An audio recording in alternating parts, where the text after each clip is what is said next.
정말로 한순간도 없으면 살 수 없을 정도로 그렇게 중요하지만 그 중요함을 별로 모르고 아주 쉽게 사용하는 그런 것이 하나 있죠. 뭐라고 생각하십니까? 예? 물 아닌가 싶습니다. 이들 물 아주 쉽게 그리고 그냥 아무 생각 없이 많이 사용하시지요. 그래서 우리가 뭐 돈이라든가 또 중요한 물건들을 생각 없이 쉽게 사용하면 마치 뭐 쓰듯 쓴다 그래요? 물 쓰듯 쓴다 그렇게 표현하기도 합니다. 그런데 사실 이 물이라고 하는 것이 아주 무한정으로 공급되어지는 그런 자원은 절대 아니라고 하는 것입니다.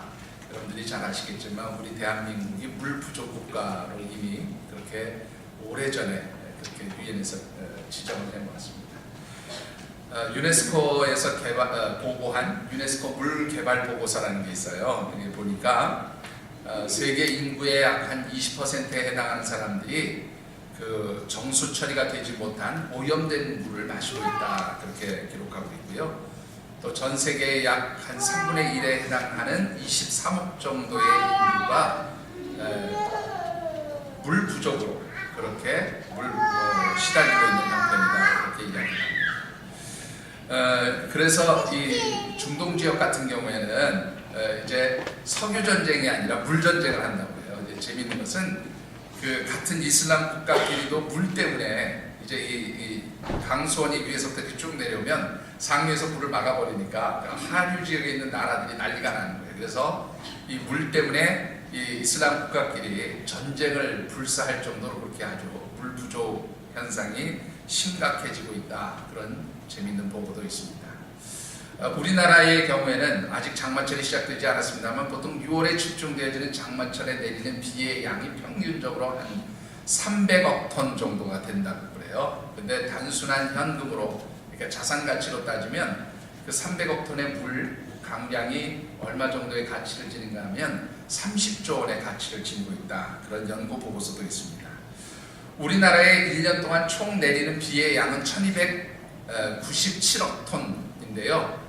이 중에서 실제로 사용할 수 있는 물의 양은 4분의 1 정도, 25%에 해당하는 333억 톤 정도밖에 사용할 수 없는, 나머지는 증발이 되거나 혹은 이렇게 흘러서 없어져 버리는 그러한 물이 되어진다고 합니다. 근데 왜 물이 중요합니까? 우리 인체의 70%가 물로 구성이 되어 있기 때문에 사람들이 하루 평균 최하로 1.75리터에서 2.5리터 정도의 물을 마시지 않으면 생명을 유지하기가 어렵다 그렇게 이야기를 합니다. 여러분들이 만약에 평균 70년을 산다고 계산을 하면 일생 동안에 마시는 물의 양이 얼마냐면 60톤의 물을 마신다고 그래요. 여러분들 물 많이 드십시오. 자, 특히 이제 우리나라 사람들 물 좋은 물 마시려고 하기 때문에 뭐 생수도 많이 떠다 드시고 또 이렇게 집집마다 정수기 한 대씩 다 놓고 있죠. 여러분들 재밌는 또 보고가 전문기관에서 보고한 걸 보니까 우리나라의 인구의 그러니까 가정의 60%에 전부 정수기가 놓여져 있대요. 우리 김순애 권사님 아직 정수기 안 놓으셨어요? 우리 김순애 권사님 아직 정수기 안 쓰시고. 하여튼 모든 가정마다 거의 정수기가 다 있다 할 정도로 그렇게 정수기가 많이 보급되어 있는 나라 중에 하나입니다. 특별히 이 오염된 물을 깨끗하게 하는 방법은 희석시키는 방법이라고 그래요. 오염되지 않은 물로 이 오염된 물을 막 섞어서 결국 이제 그 오염된 것을 없애는 방법이 제일 많이 사용되어지는데, 여러분들 식용유 500ml를 오염시켰다고 500리터가 오염이 되면 그거를 정화시키기 위해서 필요한 물량이 얼마냐면 13,500리터의 물이 필요하다고 합니다. 또 우유 200ml를 정화시키기 위해서는 7,500리터의 물이 필요하다고 그래요. 그러니까 물이 얼마나 이게 참 우리가 쉽게 사용하는 물이 오염되어지면 고치기가 어려운 것인지 아주 잘 보여주고 있습니다. 자, 6월에 우리 함께 묵상하는 말씀의 주제 여러분들 기억하십니까? 우리 같이 한번 주제 말씀 읽어보실까요? 기도. 예, 다시 한번 해보실까? 기도. 자, 우리가 하나님 앞에 기도할 때에 하나님의 영이 임재하시고 또 그 하나님의 영이 우리 삶의 모든 병들고 아프고 고침받아야 할 것을 치유하시고 또한 회복시키신다는 관점에서 우리가 말씀을 묵상하고 있습니다. 그래서 첫 번째 주일에는 우리가 기도할 때에 하나님의 영이 임재하시고 그 하나님의 영이 우리의 모든 삶의 자리에 질병든 것, 고통당하는 것, 또 회복되어야 될 것을 치유하시는 기적의 역사가 시작되어짐을 말씀드렸습니다. 그리고 지난 주일에는 또한 우리가 하나님 앞에 기도하고 간구할 때에 우리의 육신이 가지고 있는 모든 질병들을 하나님 치유해 주시는 그러한 놀라운 치료의 자리가 바로 우리가 기도할 때 시작되어짐을 말씀드렸습니다. 오늘 세 번째로 함께 묵상하고 싶은 말씀은 우리가 기도할 때에 하나님의 영이 우리 가운데 임재하시고 우리의 모든 기업과 일터, 우리의 삶의 터전을 하나님께서 치유하시고 회복시키심을 말씀드리고 싶습니다. 오늘 우리에게 주신 하나님의 말씀을 우리가 너무도 잘 아는 엘리사 선지자가 여리고성의 물을 치유한 기적의 사건이 기록되어진 말씀입니다. 특별히 주신 말씀을 묵상하는 가운데 우리의 모든 기업과 일터가 치유되고 회복되어서 풍성한 소득과 열매가 맺혀지는 그러한 아름다운 역사가 있게 되기를 주님의 이름으로 축원합니다. 자, 오늘 주신 말씀을 통해서 우리가 먼저 묵상해 보고 싶은 것은 우리의 기업과 일터가 참으로 건강해서 하나님의 축복받고 그래서 풍성한 소득과 열매를 얻기 위해서 꼭 필요한 것이 무엇인가라고 하는 것입니다. 결론부터 말씀드리면 여러분들 우리가 하나님 말씀에 순종하면서 그 말씀대로 살아가는 하나님 절대주의의 신앙, 하나님 중심주의의 신앙을 가질 때에 사실은 우리의 기업이 회복되고 또한 우리의 기업이 축복받게 되는 줄 믿습니다. 본문 1절의 말씀을 19절의 말씀을 우리 같이 한번 받도록 하겠습니다. 19절입니다.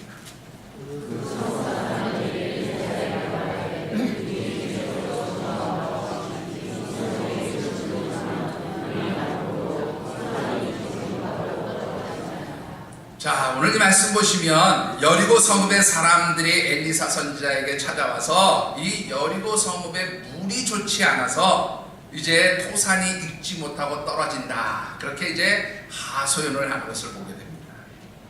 여러분, 이 토산이 익지 못하고 떨어진다 그렇게 말씀했는데 이 토산이라는 말을 히브리어 성경으로 보면 뭐라고 되어 있냐면 하레츠라고 하는 단어를 쓰고 있습니다. 이 하레츠라고 하는 단어는 무슨 말이냐면 땅이라는 말이에요. 땅. 근데 단순하게 그냥 우리가 발을 딛고 사는 이 땅을 의미하는 것이 아니라 땅 위에 사는 모든 사람 혹은 동물 또 혹은 식물, 땅 위에 사는 모든 생명체를 다 포함하는 단어가 이 하레츠라고 하는 단어입니다. 그리고 떨어졌다라는 말, 이 말은요 어떤 뜻인가 하면 사람의 경우에는 자녀를 출산하지 못하는 상태를 의미해요. 또 동물은 새끼를 낳지 못하는 상태입니다. 식물은 열매를 맺지 못하는 상태. 그러니까는 쉽게 가면은 자손이 없는, 후손이 없는, 또 열매를 맺지 못하는 어떤 이런 상태가 바로 이 토산이 떨어지는 상태를 의미합니다. 자, 그러니까 이 말씀의 뜻을 가지고 다시 여리고성의 상태를 보면 여리고성의 물이 나빠서 나무들이 열매를 맺어도 그 열매가 익기 전에 떨어지고 동물들은 새끼를 낳지 못하고 사람들은 자식을 출산하지 못하는, 이렇게 보면 완전히 죽음의 땅이 되었다, 그런 말이 되어지는 것입니다.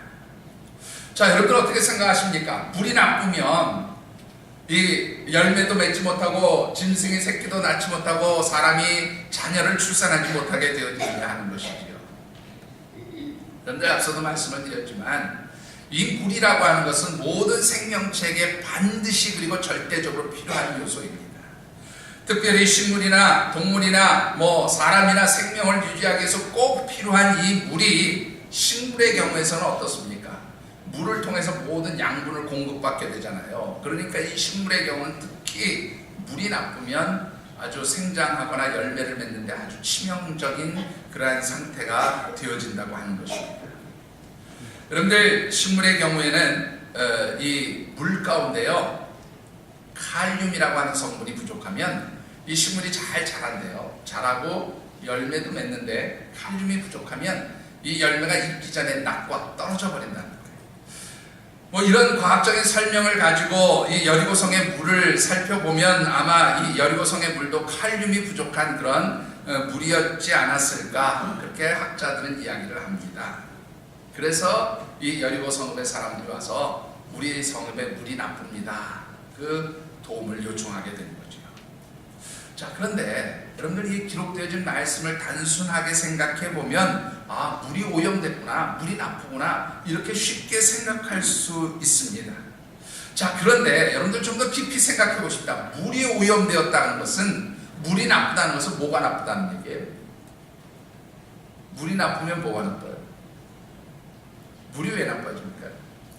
물이 어디로부터 와요? 자, 여러분들 물을 우리가 보통 구할 수 있는 건 땅 속에서 물이 나옵니다. 보통 비가 오면 땅 속에 있는 지표면으로 흘러 들어가서 이 흙 속에 있는 모든 그러한 그 자연 여과 장치를 통해서 물이 나오게 되어지는 거죠.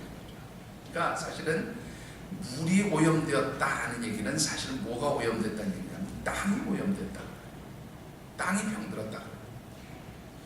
그런데 여러분들 이 이스라엘 백성들에게 있어서 땅이 병들었다, 땅이 오염되었다라고 하는 말의 의미는요, 단순히 땅이 병들었고 망가졌다라는 의미를 넘어서는 거예요. 여러분들 이스라엘 백성들에게 있어서 땅이라고 하는 것은 무엇인가 하면 하나님이 주시는 기업입니다. 이스라엘 백성들에게 있어서 이 토지라고 하는 것은 단순히 그저 식물을 심고 거기서 농사를 짓고 하는 그런 의미의 개념이 아니라 이 토지, 땅은 하나님 주신 기업이에요. 일터예요. 요즘으로 말하면 우리에게 주신 사업체다 그 말이에요. 그런데 이 땅이 병들었어요. 이 땅이 오염되었어요. 그것은 결국 뭐냐면 우리의 기업이, 우리의 일터가 병들고 아픈 상태가 되었다, 그런 말입니다. 여러분들 이 여리고라고 하는 땅은 어떤 땅입니까? 이 기록을 보면 여리고는요, 사해에서 북쪽으로 한 9km 정도 떨어진 곳에 있어요. 요단강 서쪽으로 올라가는 그 고원지대 한 8km 정도 올라간 지역에 위치한 도성입니다. 그런데 예루살렘으로부터 한 35km 정도 떨어져 있고요. 근데 이 여리고 성은요, 지중해 수면보다 한 250m가 낮아요. 굉장히 이 지면이 해수면보다 낮은 곳인데, 그래서 이 기후가 어떤 기후를 형성하고 있는 열대성 기후를 형성하고 있습니다.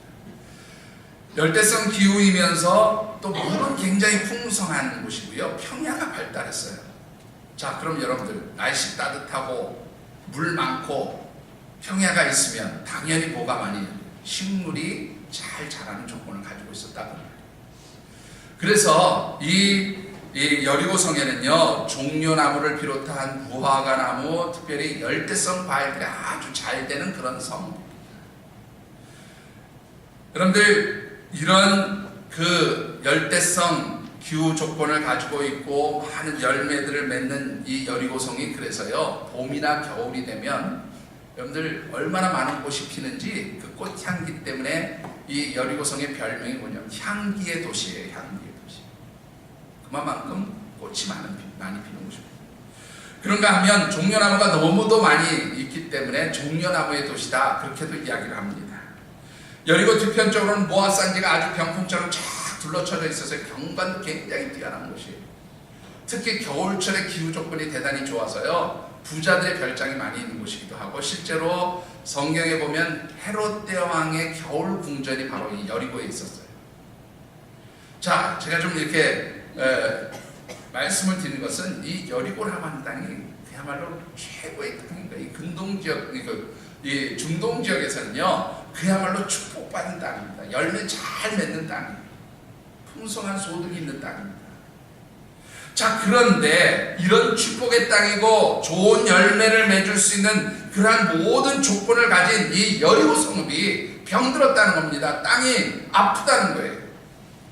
왜 여리고 성읍의 땅이, 이 기업이, 이스라엘 백성들에게 아주 중요한 기업인 이 땅이 병들고 아프게 되었느냐, 그 말입니다. 여러분들, 우리 창구 말씀이 신명기 7장 12절부터 14절의 말씀 우리 같이 한번 받들어 읽어보겠습니다. 신명기 7장 12절부터 14절입니다.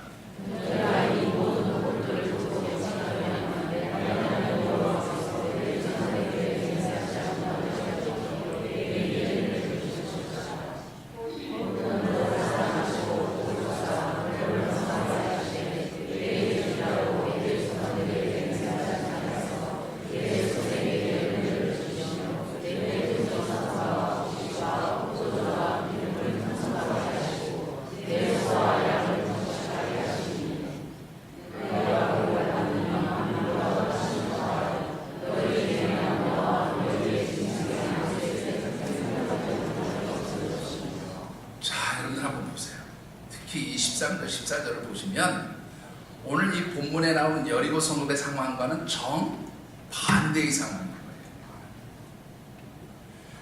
그러니까 여러분들 그 이스라엘 백성들이 기업인 땅이 축복받아서 풍성한 소득과 열매가 나오고 그들의 생업이 잘 되고 그들의 후손이 번성하는 이 놀라운 하나님의 축복이 임하는 전제 조건이 있다는 거예요. 그게 바로 뭐냐면 12절 말씀입니다.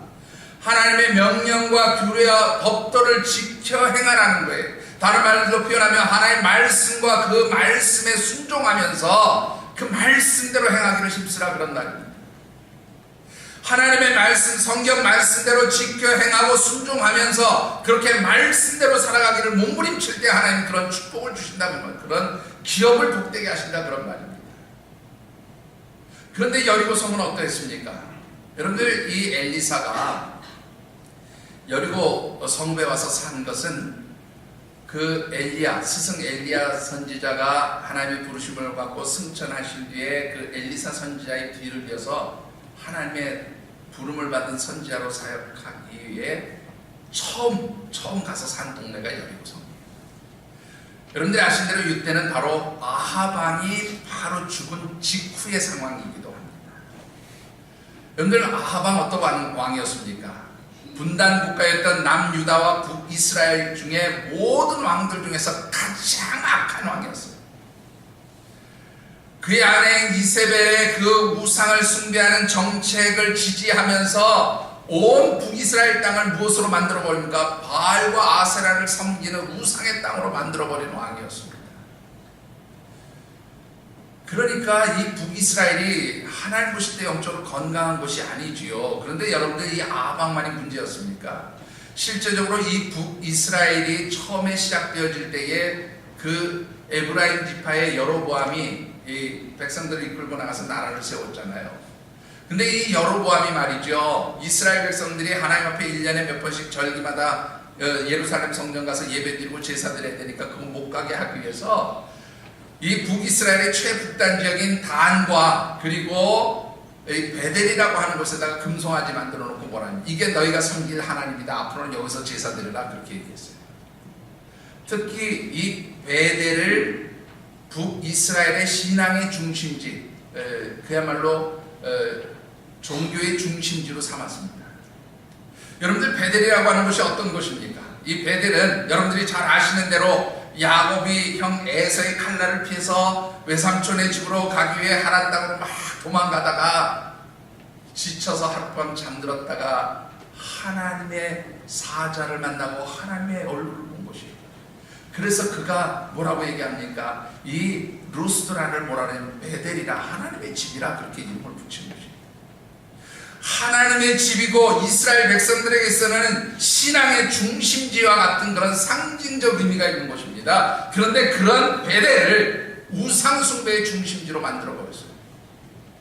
여러분들 여로보암이 이 베델의 이름을 바꿨습니다. 뭐라고 바꿨냐면 벳아웬으로 바꿨어요. 벳아웬. 벳은 여러분들 아시는 대로 집이라는 말입니다. 엘은 하나님의 집, 그런 뜻을 벳아웬 그렇게 바꿨습니다. 이 아웬이라고 하는 말은 뭐냐면 우상, 그런 뜻도 있고요, 죄악, 그런 뜻도 있어요. 우상의 집, 죄악의 집이라 이렇게 바꿔놨다는 말입니다. 한마디로 북이스라엘의 시작부터 시작해서 아합 왕에 이르기까지 북이스라엘의 영적 상태는 완전히 하나님의 말씀과 정반대되어진 상황이었어요.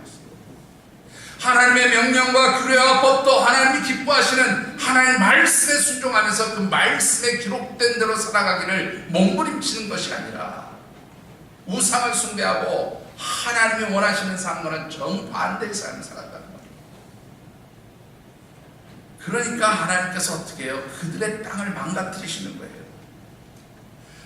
여러분들 한번 생각해 보세요. 이 엘리사 이전, 엘리야가 활동하던 그 시절에 아합 왕이 말이죠, 얼마나 많은 우상 숭배를 합니까? 그러니까 하나님이 어떻게 해요? 이 엘리야의 기도를 통해서 3년 6개월 동안 이 북이스라엘 땅에 한 방울의 비도 내리지 않아요.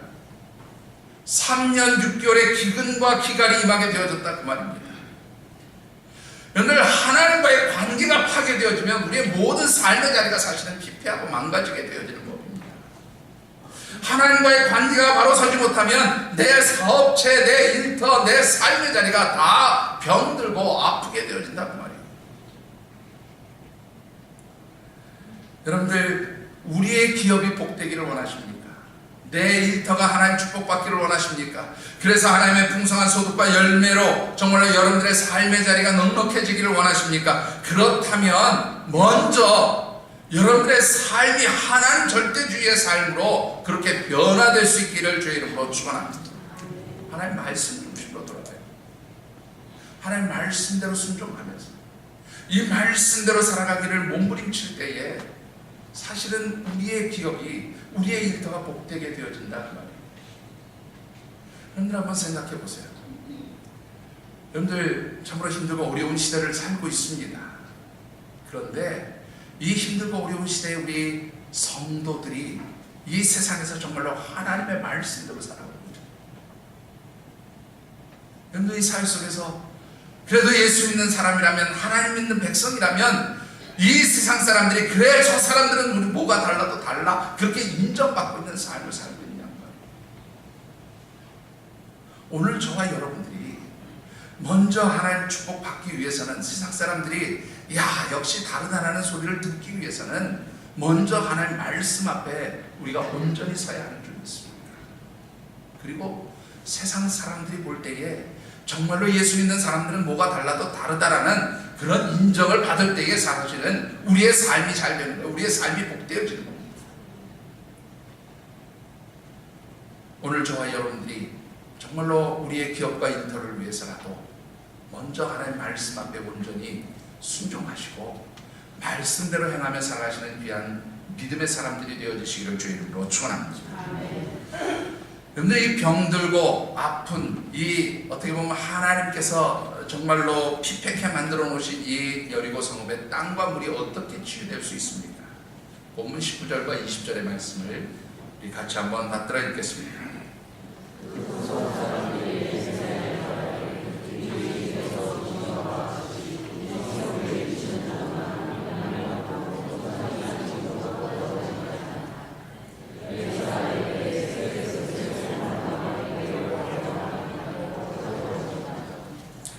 먼저 19절의 말씀을 보면 이 여리고 성읍의 사람들이 엘리사를 찾아와서 도움을 요청하면서 뭐라고 그러냐면 우리 주인이여 그렇게 부릅니다. 우리 주인께서 이렇게 부릅니다. 사실은 이 번역이 저는 좀 못마땅합니다. 사실은 그 원문의 의미를 정확하게 표현하지 못하는 것이라고 생각되는데, 사실은 주인어른 그럼 뭐 이렇게 상황관계처럼 보이잖아요. 근데 사실 여기서 말하는 이 주인이라는 뜻은 원문에 보면 어떤 의미인데 하나님의 사람이요 그런 뜻입니다.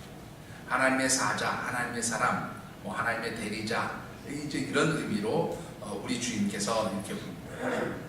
그러니까 이 엘리사를 하나님의 사람으로 그렇게 부르면서 찾아 나왔다는 얘기는 뭐냐면 자신들이 가지고 있는 이 모든 문제들, 특별히 이 땅과 기업으로 여겨지는 땅과 그 물을 회복하고 고치는 문제들을 누구에게로 가지고 나온 거예요? 하나님께로 가지고 나왔다는 거예요. 그리고 그것을 엘리사에게 내놓고 어떻게 하면 좋겠습니까? 도움을 요청했다는 말의 의미는 사실 좀 더 깊이 생각해보면 하나님께 기도했다 그런 의미입니다. 하나님의 도우심을 요청했다는 말입니다. 여러분들, 하나님의 도우심과 은혜를 간구하는 것, 그런 기도의 삶이 결국은 뭐예요? 우리의 모든 삶의 자리를 치유하시고 회복하시는 하나님의 역사로 나타나게 되어질 줄 믿습니다. 여러분들, 우리 6월에 함께 집중해서 기도하면서 하나님 도우심과 은혜를 구합니다.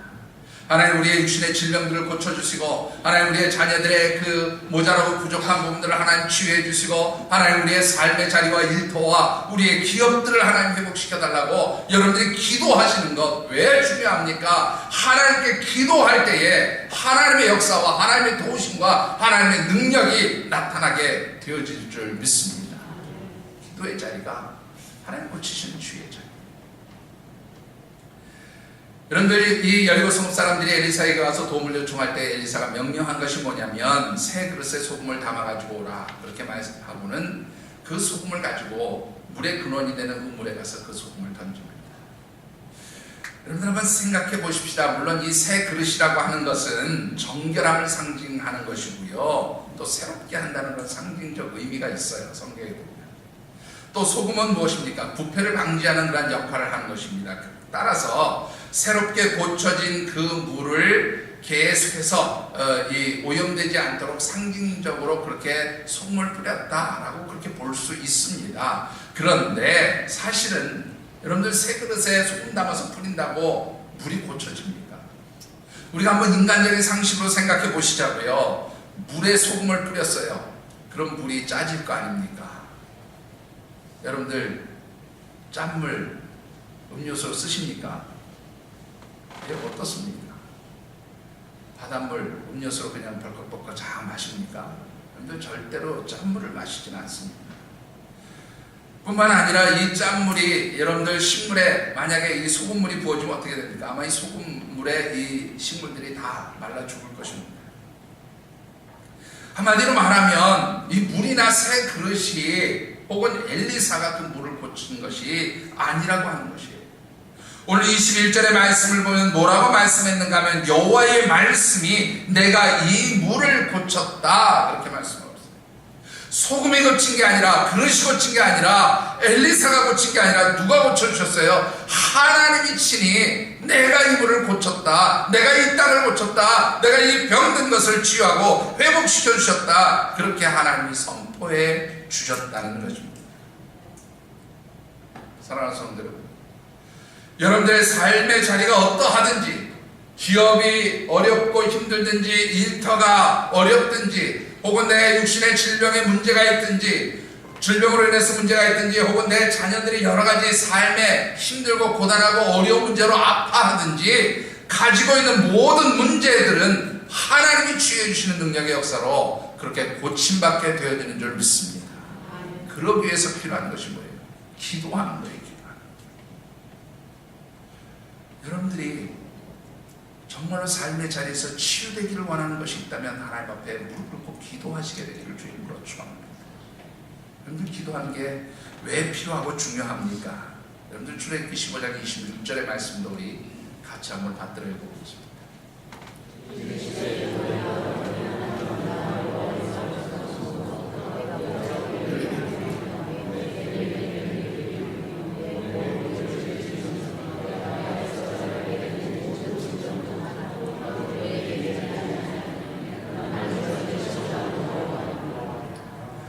여러분들 이 말씀 어디에서 나오는 말씀인 줄 아시죠? 이스라엘 백성들이 홍해를 건너고 3일길을 행한 다음에 처음 만난 불이 뭐예요? 쓴물이었어요. 마라의 쓴물. 그래서 이스라엘 백성들이 불평하고 원망할 때 하나님 그 마라의 쓴물을 고쳐주시면 주신 말씀이에요. 맨 끝에 보니까 나는 너희를 어떻게 한다고요? 치료하시는 하나님 여호와이라. 여호와입니다. 하나님 치료하시는 하나님이세요. 하나님 모든 질병을 고치시는 하나님이세요. 하나님 모든 그러한 연약함들을 회복시키시는 분이 하나님이신 줄 믿습니다. 그런데요, 여기서 또 하나 놀라운 사실을 발견하게 됩니다. 애굽 사람들에게 내렸던 그 모든 질병을 이스라엘 백성들에게 내리지 않게 하시겠다, 그리고 너희를 나는 치료하겠다, 그렇게 말씀하시는데 전제 조건이 뭡니까 여러분들? 그 전제 조건이요, 뭐라고 말씀? 내 계명의 귀를 기울이며 내 모든 규례를 지키면, 내 명령과 규례와 법도를 지켜 행하면 똑같은 날이에요. 신명기에 있는 말씀이나 출애굽에 있는 말씀이나 하나님의 치유하심의 역사와 하나님의 회복하시는 역사, 하나님의 축복의 역사가 무엇을 전제하고 있습니까? 하나님의 명령과 규례와 법도를 지켜 행하는 것, 하나님 말씀대로 살아가는 것, 하나님 말씀으로 몸부림치는 것, 이런 과정들이 있을 때 하나님 축복도 주시고 하나님 회복도 시켜주시고 하나님 치유도 해주신다, 그런 말씀입니다. 사랑하는 성도 여러분, 정말로 힘들고 어려운 시대입니다. 여러분들, 이 목회자는요 굉장히 이게 성도들의 삶의 자리가 민감합니다. 여러분들은 말 안 해도요, 여러분들 요즘 얼마나 힘든지 여러 가지 금방 느끼는 지표들이 있어요. 말씀들 하지 않으시지만 특별히 기업을 경영하는 분들 많이 힘들고 어려운 줄 압니다. 또 직장 생활에서도 얼마나 힘들고 어렵게 살아가시는지 짐작할 수 있어요. 가끔 고등학교 동창들하고 통화를 하면 이 친구들 맨날 저한테 하소연합니다. 제가 볼 때는 저보다 훨씬 더 좋은 환경, 좋은 조건, 뭐 경제적으로 훨씬 풍성한 조건에서 사는 친구들이 저한테 하소연을 해요. 특히 연말만 되면 이 친구들이 잠을 못 잡니다. 저희 친구들이 그래도 비교적 좀 인정받는 그런 위치들에 있어서 뭐 대기업에 있는 계열사 사장들이고 뭐 이런데요. 항상 전화하는 연말만 되면 잠이 안 온다. 잠이 안 오는 이유가 뭐냐? 올해도 사장으로 계속해서 일하시도록 계속 계약을 맺읍시다. 그럴지 그만두고 나가십시오. 그럴지 잠이 안 온다. 여러분들 어떻습니까? 아마 여러분들 뭐 크고 작은 각자의 상황과 형편은 다 다르지만 다들 힘들고 어려운 시대를 살고 있는 것만큼은 분명합니다.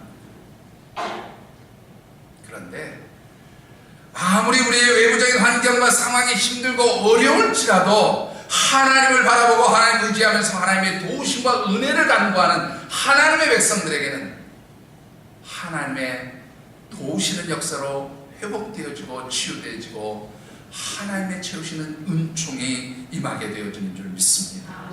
여러분들에게 이런 믿음이 있어지게 되기를 주의 이름으로 축원합니다. 자, 여러분들 이 여리고 성읍의 사람들이 엘리사에게 자신들의 문제를 내놓고 도움을 요청하며 하나님 앞에 기도할 때, 또 하나님의 역사가 나타날 때에 어떤 역사로 이 물이 회복되고 땅이 치유됩니까? 여러분들 21절 22절을 우리 같이 한번 받도록 하겠습니다.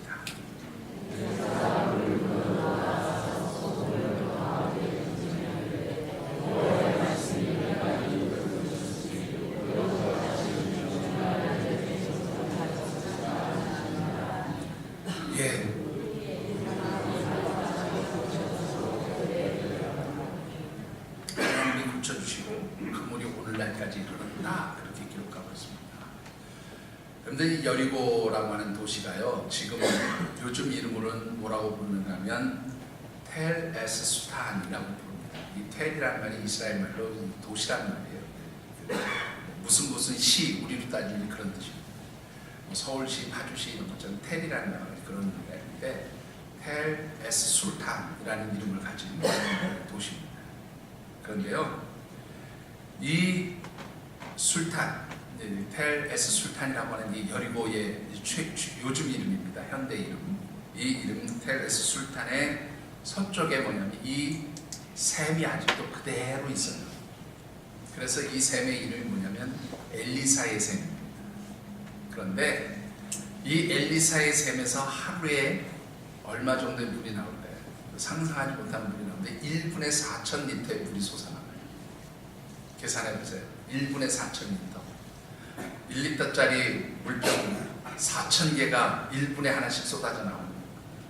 물 부족가인 이 이스라엘에 엄청난 물을 공급해준 땅입니다. 여러분들, 그리고 그 물이 아직도 아주 풍성한 수량을 자랑하면서 사용되어지고 있다라고 하는 것이죠. 여러분들, 하나님이 고치시면 모든 것이 완벽해지는 줄 믿습니다. 하나님이 치유하시면, 하나님 축복하시면 모든 것이 회복되고 치유되고 완벽해지는 거예요. 한 집사님의 이야기를 하면서 말씀을 맺고 싶습니다. 김철호 집사님, 최복희 집사님이라는 분들의 이야기입니다. 이분들은 사목교회라고 하는 그 교회에서 신앙생활 하시는 분인데요. 이 김철호 집사님이라는 분이 우신 홈쇼핑이라는 홈쇼핑 업체 대표로 뭐 인삼 그 제품들 가공하는 그런 회사와 또 목욕용품 만드는 뭐 우신 HM인가 뭐 이런 기업, 하여튼 계열 기업도 여러 개 있는 그런 기업의 대표로 아주 잘 나가던 분입니다. 근데 이분이 IMF 때 하루아침에 그냥 회사가 다 무도가 나고 날아갔어요. 뭐 IMF 때 다 어려웠던 거 아시죠? 그래서 이 회사를 다 청산하고 절차를 밟아보니까요, 정말로 한 푼도 안 남더래요. 1원 한 푼 안 남더라고요. 그래서 이제 먹고는 살아야 되겠고 뭘 할까 생각하다가, 그래 그냥 우리 한국 사람들 제일 이제 어렵고 쉽게 하는 장사가 음식 장사잖아요. 음식 장사나 해야 되겠다. 근데 요리를 할 줄 모르니까 요리 학원을 다녀야 되는데 학원 등록비가 없었대요. 여러분들 혹시 옛날 분들 기억하시는 분, 옛날에 학원 총무제도라는 게 있었어요. 기억하십니까? 돈 없으면 가가지고 이 학원에 가서 칠판 닦아주고 수업 준비해놓고 가서 이제 자기는 돈 안 내고 수업 듣는 이 학원 총무로 이제 일을 하면서 요리 학원에서 강의를 듣는 거예요. 밤에는 먹고 살기 힘드니까 나가서 리어커 끌고 가서 호떡 장사했답니다. 그러다 보니까 이 부인이 최고 입사님이요 우울증에 걸려버렸대요. 너무 힘들고 어려웁니다. 자녀들은 어린데 3명이 엄마는 우울증에 병원에 입원해 있고 아빠는 나가서 호떡 장사하고 그러니까 애들 셋이서 집에 늦게까지 남아있는 거예요. 얼마나 여러분들 답답하고 어려운 현실이었겠습니까? 그런데 이렇게 어려운 일을 당하고 났더니 모태신앙이었던 자신의 믿음이 회복되기 시작하는 거예요. 그래서 그때 제일 많이 부른 노래가 그 찬양이 그거랍니다. 나의 등뒤에서 지치고 고나여 쓰러지고 넘어질 때 그 찬양을 부르는데 그 찬양을 통해서 자기가 영적으로 너무너무 회복이 되고 그래서 감사가 흘러나오기 시작합니다. 이것도 감사합니다. 망하게 하신 것도 감사합니다. 무엇도 감사합니다. 감사합니다. 그렇게 1년을 살았는데 친구가 이제 너 요리학원에서 공부 많이 했지. 나하고 동업하자. 그래서 요리학원을 만들었대. 요리학원을 만들고 또 이 요리학원과 함께 이제 그 뭐라 그러나요? 그 식당 컨설팅 요리 이제 음식점을 만드는 컨설팅 사업을 같이 겸해서 했는데 갑자기 이게 얼마나 잘 되는지 막 사람들이 몰려오기 시작했다는 거예요. 그랬더니 이 자본을 낸 친구가 잘 되니까 너 나가 그러더래요. 하루아침에 쫓겨난 거예요. 돈 한 푼 못 받고 쫓겨난 거예요. 그래서 기도하는 가운데 하나님 주신 지혜가 죽장사 해야 되겠다. 그래서 이 6개월 동안 죽만 썼대요. 입이 마비될 정도로 죽을 맛봤다. 그래서 세워진 죽집이 있어요. 여러분들 무슨 죽집이에요? 여러분들 다 아시네요. 본죽입니다. 이 본죽의 본이 기본 본자예요. 한자로. 왜 본죽인가 하면 모든 것이 다 기본으로 돌아가야 된다는 생각으로 본죽이라는 이름을 붙였다는 건데요. 물론 음식도 기본으로 돌아가야 되고 삶도 기본으로 돌아가야 되지만 가장 중요한 게 뭐냐면 하나님 중심으로 하나님 기본으로 돌아가야 되겠다. 이게 이 본죽의 상호에 담겨진 이름의 비밀이라고 그렇게 얘기합니다. 하나님 절대주의의 신앙으로 하나님 중심으로 그렇게 돌아가서 하나님 이 기업이 하나님이 인정하시고 하나님이 축복하시고 하나님이 기뻐하시는 그런 기업 되기를 원합니다. 그렇게 기도하면서 세운 기업이라는 거예요. 그래서 대학로 후미집 구석에 2층 집 조그만 데다가 본죽이라는 상호를 가지고 창업을 했는데요. 그게 불과 5년 만에 여러분들 가맹점이 720개, 연매출 2,000억, 5년 만에 그렇게 되고 지금은 더 커졌죠. 여러분들 아시죠?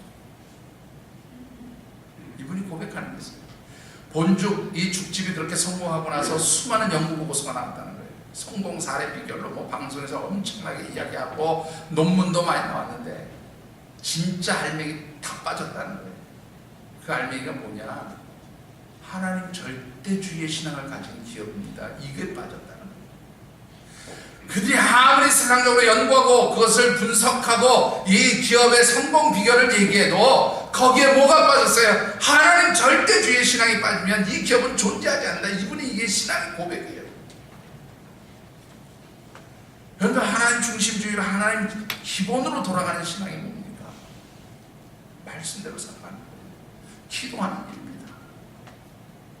여러분들이 하나님 말씀 앞에 그 말씀대로 살기를 몸부림치면서 기도할 때 바로 하나님 역사는 우리의 삶의 자리를 치유하실 뿐만 아니라 축복하시는 역사로 나타나게 되는 줄 믿습니다. 이 귀한 믿음, 또 이 귀한 영적 지혜를 가지시고 여러분들의 모든 기업과 인터 삶의 자리를 회복하시고 치유하시는 또 하나님 축복 가운데 살아가시는 우리 귀한 하늘샘 가족들이 되어주시기를 주님의 이름으로 축원합니다. 기도합니다.